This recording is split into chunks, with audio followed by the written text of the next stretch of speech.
შევახსენებ მაყურებელს საქართველოს ინდოეთის საკუთარ წარმომადგენლობას ხნის და მისი ელჩი ხვდება ბიზნეს წარმომადგენლებს ბატონო სანდრო შეხვედრის შესახებ რომ მოგვიყეთ დასაწყისში რაზე აკეთებს აქცენტს ბიზნესი მომავალ ელჩთან შეხვედრაზე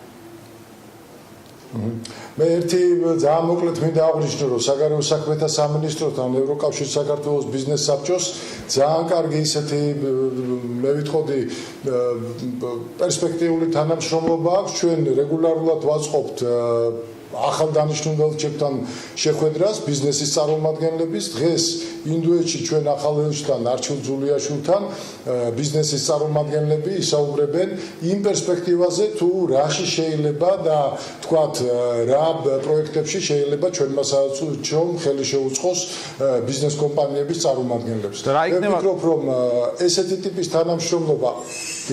რა იქნება მთავარი თქვა პერსპექტივა მე მაგალითად ციფრას მოვიყო 2016 წლის იანვარ-აგვისტოში ინდოეთში 15,700,000 ექსპორტი და 54,300,000 იმპორტი განხორციელდა ანუ რეალურად თქვა საექსპორტო მიმართულებით რამდენად მნიშვნელოვანია ინდოეთი ჩვენთვის და იქნება თუ არა თქვა ერთ-ერთი მთავარი მუშაობის საკითხი ელჩისთვის რომ ექსპორტი რეალურად საქართველოსთან ინდოეთში გაიზარდოს თვითონ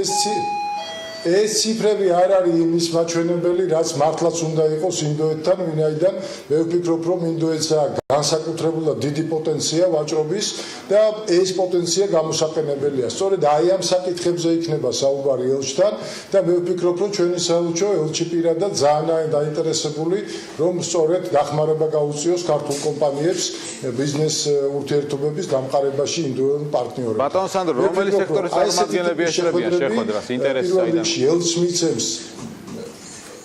იცით რა არის ინტერესი მოდის ორივე მხრიდან ბიზნესის მხრიდანაც და ჩვენი საელჩოს კერძოდ ახალდანიშნული ელჩის მხრიდანაც და ჩვენი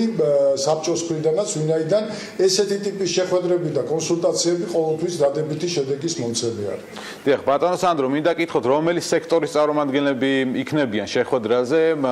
ბიზნესის მხრიდან გულისხმობ ბატონ არჩილთან? იცით აქ არიან ტურიზმის, წარმოების, სოფლის მეურნეობის დაახლოებით 5 სექტორის წარმომადგენელი, რომელთაც აინტერესებთ თუ რა შესაძლებლობები არის კონტაქტების გაღრმავების და ბიზნესის დაწყება ამ შემთხვევაში ინდოეთის შესაბამის კომპანიებთან. რაც მე ვფიქრობ, რომ საელჩომ ალბათ ძალიან სერიოზულად უნდა იმუშაოს და თვითონ ბატონი არჩილი ძალიან მოტივირებულია, რომ ხელი შეუწყოს ჩვენ ქართულ ბიზნეს კომპანიებს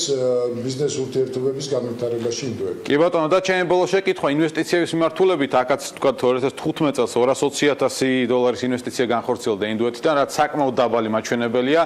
თქვენი შეფასებით, რამდენად აქტიურად უნდა იყოს ჩართული საელჩო, იგივე ელჩი, რომ რეალურად ინდოეთიდან გაიზარდოს ინვესტიციების შემოდინება ჩვენს ქვეყანაში, მით უმეტეს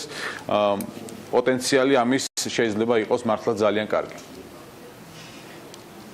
მე გეტყვით, ჩვენ საგარეო საქმეთა სამინისტროს და ჩვენ საელჩოებს აქვს ძალიან სერიოზული პოტენციალი, სწორედ აი ჩვენი საელჩოების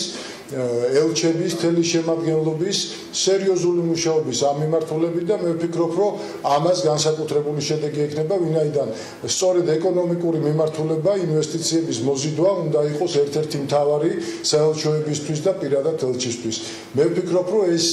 შესაძლებელია თუ ჩვენ კარგად შევქმნით ეს თანამშრომლობის ამ შემთხვევაში პერსპექტივები, კარგად შეიძლება განვითარდეს და ეს პოტენციალი იყოს გამოყენებული, ანუ საელჩოს პოტენციალი ძალიან მნიშვნელოვნად ეკონომიკის განვითარებისთვის. ანუ რეალურად თქვა ამ შემთხვევაში ელჩს ეკიცრება ეკონომიკური ატაშეს ფუნქციაც, რადგან თქვა არ გვაქვს იმის ფუფუნება, რომ ყველა ქვეყანაში ყავდეს ელჩიც ეკონომიკური ატაშის და ამის შემდეგ. იცით რა, კარგია თუ ეს ინსტიტუტი დაფუძნდება ეკონომატაშესი, მე ამაზე არაერთხელ მისაუბრია რამოდენიმე გადაცემაში, მაგრამ ერთი რამ ფაქტია, რომ ელჩი თვითონ უნდა იყოს ძალიან მოტივირებული, ძალიან დაინტერესებული, რომ თითოეული პროექტი იყოს მისი პატრონაჟის ქვეშ, ვინაიდან ეკონომატაშემ შეიძლება ეს მოამზადოს, პროექტის მსვლელობას ხელი შეუწყოს, მაგრამ საბოლოო ჯამში მაინც ელჩი უნდა იყოს ჩართული მაღალ დონეზე, ვინაიდან ეს საერთოდ ადგილსამყოფელ ქვეყნებში აი ესეთი ჩართულობით უფრო შედეგიანი შეიძლება იყოს თქვათ საქმის წარმოება. დიდი მადლობა ბატონო სანდრო, წარმატებებს გისურვებთ თქვენ და არჩილ ძულიაშვილს, რომელიც რამდენიმე დღეს შეუდგება ინდოეთში საქართველოს ელჩის მოვალეობის შესრულებას. სანდრო ჭუმბურიძე UGBC-ის ხელმძღვანელი იყო ბიზნეს კონტრაქტის